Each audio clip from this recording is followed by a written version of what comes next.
Viewers welcome back to program. So viewers ਗੱਲਬਾਤ ਕਰਨ ਜਾ ਰਹੇ ਹਾਂ ਕਿ ਦਿੱਲੀ ਚੋਣਾਂ ਨੂੰ ਲੈ ਕੇ ਇਸ ਵੇਲੇ ਸਾਰੀਆਂ ਧਿਰਾਂ ਵੱਲੋਂ ਡਰਾਮੇਬਾਜ਼ੀਆਂ ਚੱਲ ਰਹੀਆਂ ਨੇ ਔਰ ਹਰਿਆਣੇ ਦੀ ਬੀਜੇਪੀ ਸਰਕਾਰ ਨੇ ਸੌਦਾ ਸਾਧ ਰਾਮ ਰਹੀਮ ਨੂੰ 30 ਦਿਨਾਂ ਦੀ ਪੈਰੋਲ ਤੇ ਰਿਹਾ ਕੀਤਾ ਤਾਂ ਕਿ ਉਹ ਦਿੱਲੀ ਦੀਆਂ ਚੋਣਾਂ ਨੂੰ ਬੀਜੇਪੀ ਦੇ ਹੱਕ ਵਿੱਚ ਭੁਗਤਾ ਸਕੇ। ਔਰ ਦੂਸਰੇ ਪਾਸੇ ਅਰਵਿੰਦ ਕੇਜਰੀਵਾਲ ਬੀਜੇਪੀ ਨਾਲੋਂ ਵੀ ਅੱਗੇ ਜਾ ਕੇ ਹਿੰਦੂਤਵੀ ਕਾਰਡ ਪਲੇ ਕਰ ਰਿਹਾ ਹੈ।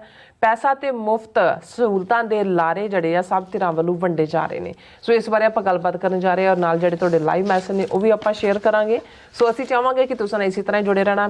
ਦੇਖਣ ਸੁਣ ਲਿਆ ਲਿਖਣ ਲਈ ਤੁਹਾਡਾ ਸਭ ਦਾ ਬਹੁਤ ਬਹੁਤ ਧੰਨਵਾਦ ਜੀ। ਡਾਕਟਰ ਸਾਹਿਬ ਕੀ ਕਹਿਣਾ ਚਾਹੋਗੇ? ਦੇਖੋ, ਇੱਕ ਪਾਸੇ ਬੰਦੀ ਸਿੰਘਾਂ ਦੀ ਰਿਹਾਈ ਦੇ ਮੁੱਦੇ ਤੇ ਕੌਮੀ ਇਨਸਾਫ ਮੋਰਚਾ ਪਿਛਲੇ 2 ਸਾਲ ਤੋਂ ਉਹ ਬੈਠੇ ਹੋਏ ਨੇ, ਕਿਸੇ ਨੇ ਕੋਈ ਬਾਤ ਨਹੀਂ ਪੁੱਛੀ। ਭਾਈ ਰਾਜੋਆਣਾ ਜਿਨ੍ਹਾਂ ਦਾ ਕੇਸ 2019 'ਚ ਜਦੋਂ 550 ਸਾਲਾ ਗੁਰੂ ਨਾਨਕ ਸਾਹਿਬ ਦਾ ਪ੍ਰਕਾਸ਼ ਪੁਰਬ ਸੀ, ਜਨਰਲ ਐਮਨੈਸਟੀ ਦਿੱਤੀ ਗਈ ਸੀ। ਇਹਦੇ ਬਾਵਜੂਦ 5 ਸਾਲ ਬੀਤ ਗਏ ਨੇ, ਕਦੇ ਸੁਪਰੀਮ ਕੋਰਟ ਉਹਨਾਂ ਨੂੰ ਸਰਕਾਰ ਨੂੰ ਕਹਿ ਰਿਹਾ, ਸਰਕਾਰ ਸੁਪਰੀਮ ਕੋਰਟ ਨੂੰ ਗੋ ਸਲੋ ਕਰ ਰਹੀ ਹੈ, ਕੋਈ ਉਸ ਦੇ ਵਿੱਚ ਤਬਦੀਲੀ ਨਹੀਂ। ਦੂਸਰੇ ਪਾਸੇ ਇੱਕ ਜਿਹੜਾ ਕਨਵਿਕਟਡ ਮਰਡਰਰ ਵੀ ਹੈ ਔਰ ਰੇਪਿਸਟ ਵੀ ਹੈ। ਇੱਕ ਹੁੰਦੇ ਨੇ ਉਹ ਜਿਹੜੇ ਅੰਡਰ ਟਰਾਇਲ ਨੇ, ਵੀ ਜੇਲ੍ਹ 'ਚ ਨੇ, ਉਹਨਾਂ ਦਾ ਟਰਾਇਲ ਨਹੀਂ ਚੱਲ ਰਿਹਾ। ਇੱਕ ਨੇ ਜਿਹੜੇ ਕੇਸਾਂ ਦੇ ਵਿੱਚ ਆਲਰੇਡੀ ਸਜ਼ਾ ਯਾਫਤਾ ਨੇ, ਜਿਨ੍ਹਾਂ 'ਚ ਇਹ ਸੌਦਾ ਸਾਧ, ਇਹ ਮਰਡਰ ਦੇ ਕੇਸ 'ਚ ਵੀ ਇਹਨੂੰ ਸਜ਼ਾ ਹੋਈ ਹੈ, ਰੇਪ ਦੇ ਕੇਸ 'ਚ ਵੀ ਹੋਈ ਹੈ। ਪਰ ਅਸੀਂ ਦੇਖ ਰਹੇ ਹਾਂ ਵੀ ਕਿਵੇਂ ਹਰ ਚੌਥੇ ਦਿਨ ਉਹਨੂੰ ਪੈਰੋਲ ਦੇ ਉੱਤੇ ਛੱਡਿਆ ਜਾਂਦਾ। ਜਦੋਂ ਰਾਜਸਥਾਨ ਦੀਆਂ ਔਰ ਦੂਸਰੀਆਂ ਸੂਬਾਈ ਇਲੈਕਸ਼ਨ ਸੀ ਉਦੋਂ, ਕਿਉਂਕਿ ਬੀਜੇਪੀ ਦੀ ਹਕੂਮਤ ਹੈ, ਪਹਿਲਾਂ ਮਨੋਹਰ ਲਾਲ ਖੱਟੜ ਦੀ ਸੀ, ਹੁਣ ਜਿਹੜਾ ਉਹ ਸੈਣੀ ਦੀ ਹਕੂਮਤ ਹੈ ਔਰ ਬੀਜੇਪੀ ਦੀ ਹੈ।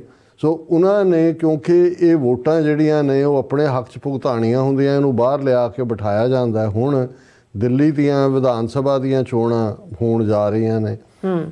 ਮੋਦੀ ਸਮੇਤ ਡਾਇਰੈਕਟ ਵੱਡੇ ਲੈਵਲ ਦੇ ਉੱਤੇ ਕੈਨਵੈਸਿੰਗ ਕੈਂਪੇਨਿੰਗ ਚੱਲ ਰਹੀ ਹੈ।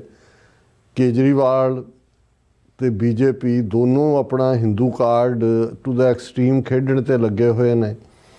ਬੀਜੇਪੀ ਕੋਲ ਕਿੰਨਾ ਪੈਸਾ ਹੈ ਇਸ ਦਾ ਅੰਦਾਜ਼ਾ ਤੁਸੀਂ ਇਸ ਤੋਂ ਲਾ ਸਕਦੇ ਹੋ ਕਿ ਜਿਹੜੇ ਇਲੈਕਸ਼ਨ ਕਮਿਸ਼ਨ ਨੇ ਰਿਪੋਰਟ ਦਿੱਤੀ ਹੈ, BJP richest party with 7,113 crore 7,113 crore ਰੁਪਈਆ ਜਿਹੜਾ ਹੈ ਇਹ ਬੀਜੇਪੀ ਦੇ ਖਾਤੇ ਦੇ ਵਿੱਚ ਹੈ। ਇਹ 18ਵੀਂ ਜਨਰਲ ਇਲੈਕਸ਼ਨ ਦੇ ਵੇਲੇ ਸਾਹਮਣੇ ਆਇਆ। ਕੇਜਰੀਵਾਲ ਨੇ ਤਾਂ ਪੰਜਾਬ ਦੇ ਖਜ਼ਾਨੇ ਨੂੰ ਹੀ ਆਪਣੀ ਜੇਬ ਬਣਾਇਆ ਹੋਇਆ। ਭਗਵੰਤ ਮਾਨ ਸਮੇਤ ਸਾਰੀ ਕੈਬਨਿਟ ਔਰ ਪੈਸਾ ਧੜਾ ਧੜ ਜਿਹੜਾ, ਬਾਕੀ ਉਹ ਕਿੱਥੋਂ ਲੈਂਦਾ ਜਾਂ ਕੀ ਹੈ, ਇੱਕ ਵੱਖਰੀ ਕਹਾਣੀ ਹੈ। ਲੇਕਿਨ ਇੱਕ ਪਾਸੇ ਕੇਜਰੀਵਾਲ ਨੇ ਆਪਣੀ ਜਿਹੜੀ ਉਹਦੀ ਗਵਰਨੈਂਸ ਰਹੀ ਹੈ ਪਿਛਲੇ ਸਾਰੇ ਸਾਲਾਂ ਦੇ ਵਿੱਚ, ਉਹਦੇ 'ਚ ਉਹਨੇ ਇਹ ਸਾਬਤ ਕੀਤਾ ਕਿ ਉਹ ਬੀਜੇਪੀ ਨਾਲੋਂ ਵੱਡੀ ਹਿੰਦੂਤਵੀ ਜਮਾਤ ਹੈ। ਪਰ ਉਹਦੀ ਗੱਲ ਕਰਨ ਤੋਂ ਪਹਿਲਾਂ ਵੀ ਕਿਹੜੇ ਐਸੇ ਐਕਸ਼ਨ ਨੇ ਕੇਜਰੀਵਾਲ ਦੇ ਜਿਹਦੇ 'ਚ ਉਹਨੇ ਖੁੱਲ੍ਹ ਕੇ ਜਿਹੜਾ ਇਹ ਕਾਰਡ ਹਿੰਦੂਤਵਾ ਦਾ ਖੇਡਿਆ। ਗੁਰਮੀਤ ਰਾਮ ਰਹੀਮ ਨੂੰ ਅੱਜ 30 ਦਿਨਾਂ ਦੀ ਪੈਰੋਲ ਦੇ ਉੱਤੇ ਛੱਡਿਆ ਗਿਆ ਔਰ ਇਹ ਹੈ ਕਿ ਜੀ ਉਹ ਸਿਰਸਾ ਡੇਰੇ 'ਚ ਆ ਕੇ ਬੈਠੇਗਾ।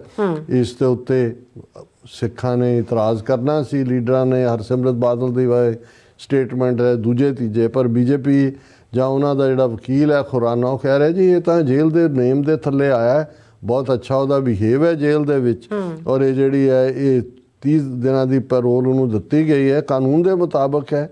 ਹਰ ਪ੍ਰਿਜ਼ਨਰ ਦਾ ਰਾਈਟ ਬਣਦਾ ਹੈ, ਇਹਨੂੰ ਜਿਹੜਾ ਸਿਆਸੀ ਇਵੈਂਟਸ ਨਾਲ ਨਹੀਂ ਜੋੜਿਆ ਜਾਣਾ ਚਾਹੀਦਾ।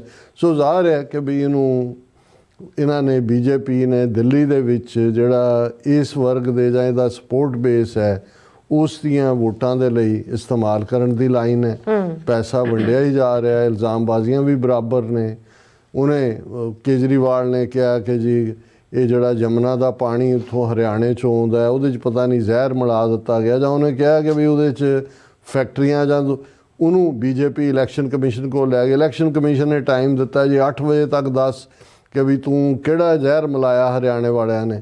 ਸੋ ਇਹ ਤਾਂ ਚੱਲ ਹੀ ਰਿਹਾ ਜਿਹਨੂੰ ਇੱਕ ਦੂਸਰੇ ਦੇ ਉੱਤੇ ਦੂਸ਼ਣਬਾਜ਼ੀਆਂ। ਅਤੇ ਈਵਨ BBC ਦੀ ਸਟੋਰੀ ਕਿ ਵੀ ਕਿਵੇਂ ਕੇਜਰੀਵਾਲ ਜਿਹਨੂੰ ਇੱਕ ਸਟੇਜ ਦੇ ਉੱਤੇ ਜਿਹੜਾ ਉਹ ਕ੍ਰਾਂਤੀਕਾਰੀ ਅੰਨਾ ਹਜ਼ਾਰੇ ਦੀ ਮੂਵਮੈਂਟ 'ਚੋਂ ਨਿਕਲਿਆ, ਹੁਣ ਸਾਹਮਣੇ ਹੈ ਵੀ ਅੰਨਾ ਹਜ਼ਾਰੇ ਦੀ ਸਾਰੀ ਮੂਵਮੈਂਟ ਵਿਵੇਕਾਨੰਦ ਫਾਊਂਡੇਸ਼ਨ, ਜਿਹਦਾ ਹੈੱਡ ਅਜੀਤ ਡੋਵਾਲ ਹੈ, ਨੈਸ਼ਨਲ ਸਿਕਿਉਰਿਟੀ ਐਡਵਾਈਜ਼ਰ ਸਪਾਈ ਮਾਸਟਰ ਉਹਨੇ ਫਾਈਨੈਂਸ ਕੀਤੀ ਸੀ। ਜੀ ਤਾਂ ਉਹਦੇ ਚੋਂ ਉੱਥੇ ਦਾ ਉਹ ਬੜਾ ਇਮਾਨਦਾਰ ਕਿ ਜੀ ਮੈਂ IIT ਦਾ ਪੜ੍ਹਿਆ ਹੋਇਆ ਔਰ ਦੂਜਾ ਔਰ ਕੁਛ ਨੇ ਤਾਂ ਉਹਨੂੰ ਕਮਿਊਨਿਸਟ ਵੀ ਉਹਨਾਂ ਜ਼ਮਾਨਿਆਂ 'ਚ ਕਿਹਾ ਸੀ, ਲੈਫਟਿਸਟ ਲੀਨਿੰਗ। ਸੋ ਫਿਰ ਹੌਲੀ ਇਹੀ ਕੇਜਰੀਵਾਲ ਜਿਹੜਾ ਹੈ ਇਹ ਹਨੂੰਮਾਨ ਦਾ ਭਗਤ ਵੀ ਬਣ ਗਿਆ, ਟੀਵੀ ਤੇ ਬਹਿ ਕੇ ਹਨੂੰਮਾਨ ਚਾਲੀਸਾ ਵੀ ਸੁਣਾਉਣ ਲੱਗ ਗਿਆ। ਅੱਛਾ। ਇੰਟਰਵਿਊ 'ਚ ਇਹ ਵੀ ਕਹਿਣ ਲੱਗ ਗਿਆ ਵੀ ਜੀ ਮੇਰਾ ਪਿਓ ਤਾਂ ਪੱਕਾ RSS ਵਾਲਾ ਸੀ। ਔਰ ਫਿਰ ਇਹ ਜਿਹੜਾ 2022 ਦੇ ਵਿੱਚ ਜਦੋਂ ਗੁਜਰਾਤ ਵਿਧਾਨ ਸਭਾ ਦੀਆਂ ਚੋਣਾਂ ਦੇ ਲਈ ਇਹਨੇ ਆਪਣੀ ਪਾਰਟੀ ਦੇ ਕੈਂਡੀਡੇਟ ਖੜੇ ਕੀਤੇ ਤੇ ਉਹਦੇ 'ਚ ਉਹਨੇ ਕਿਹਾ ਸੀ ਕਿ ਭਾਰਤ ਦੇ ਕਰੰਸੀ ਨੋਟਾਂ ਦੇ ਉੱਤੇ ਹਿੰਦੂ ਦੇਵੀ ਦੇਵਤਾਵਾਂ ਦੀ ਤਸਵੀਰ ਹੋਣੀ ਚਾਹੀਦੀ ਹੈ।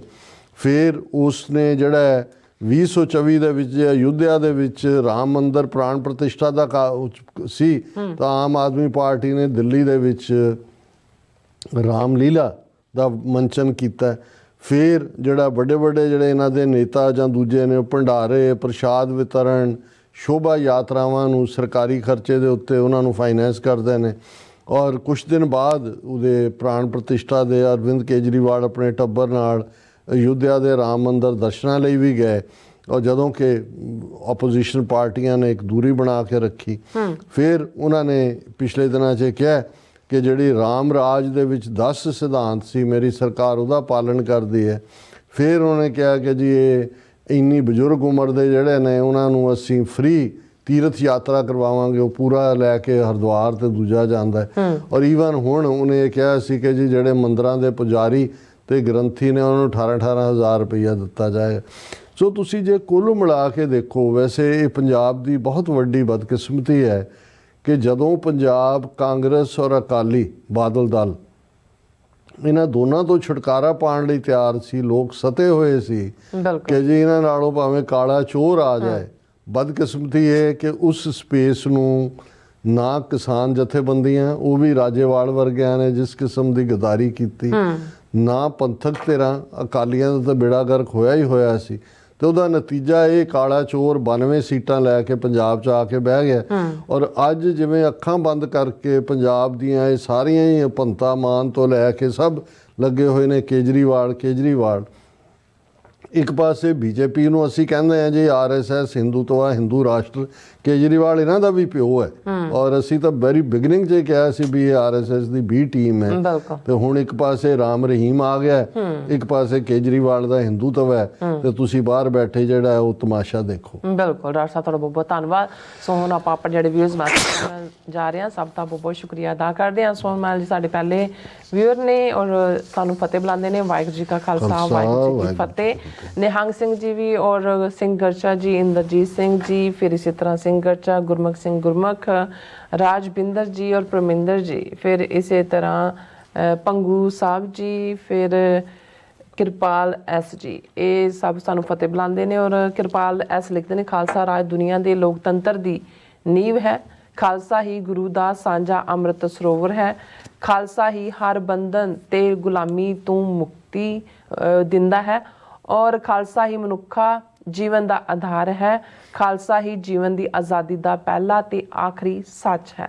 ਸਰ ਕਿਰਪਾਲ ਸਿੰਘ ਜੀ ਤੁਸੀਂ ਬਿਲਕੁਲ ਸਹੀ ਫਰਮਾਇਆ। ਹਾਂਜੀ। और ब्लैकिया गेमिया जी भी और अमन सिंह खालसा जी भी और धर्म सिंह जी और इंद्रजीत सिंह संधू जी, सुखजीवन बच्चू जी, नुपा जी और इसी तरह धर्म सिंह जी, आल अबाउट ट्रूथ एंड सिखिज्म जी, ये सब सानू फतेह बुलाते ने और खालसा जिंदाबाद कहते हैं जी। वाहिगुरू जी का खालसा, वाहिगुरू जी की फतेह। मोहम्मद याकूब जी आए ने, ये भी सानू कहते हैं कि जी डॉक्टर साहब मिस नीलम, उम्मीद है कि आप खैरियत से होंगे और खैरियत है और अभी घर पहुंचा हूं, जरा बाहर गया था। Okay, welcome back, thank you.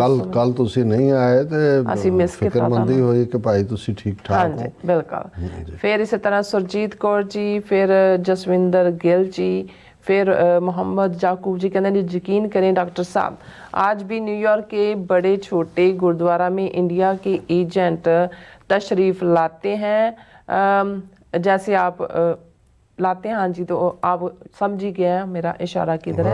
हाँ जी। और इसी तरह फिर इन्हों का हैगा ये, हाँ जी, मोहम्मद याकूब जी फिर लिखते हैं, आपने और हमें हमेशा गद्दारों की वजह से नुकसान हुआ है, यस और उन्होंने बिल्कुल ठीक किया कि इस घर को आग लग गई घर के चिराग से। हाँ जी।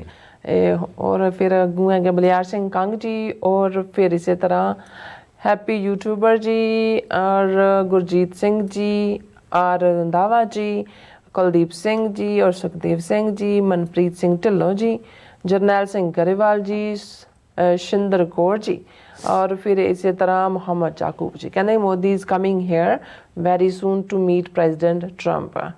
और NS बिट्टू जी, फिर हाँ जी मोहम्मद याकूब जी कहते हैं कि कुंभ के मेले में क्या कुछ होता है। यस, आप अच्छी तरह जानते हैं डॉक्टर साहब, गंदी और बदबूदार कहते हैं होती है। हाँ जी बिल्कुल। और फिर इसी तरह गुरजीत सोही जी, और मोहन सिंह जी, अमरजीत सैनी जी, राजनप्रीत सिंह जी, अमरजीत सैनी अगैन, एंड फिर नासर MJ कहते cows are flexible to which direction the wind blows. और रंजीत सिंह जी, फिर इसी तरह Nihang Singh ji, fabulous fantastic programme.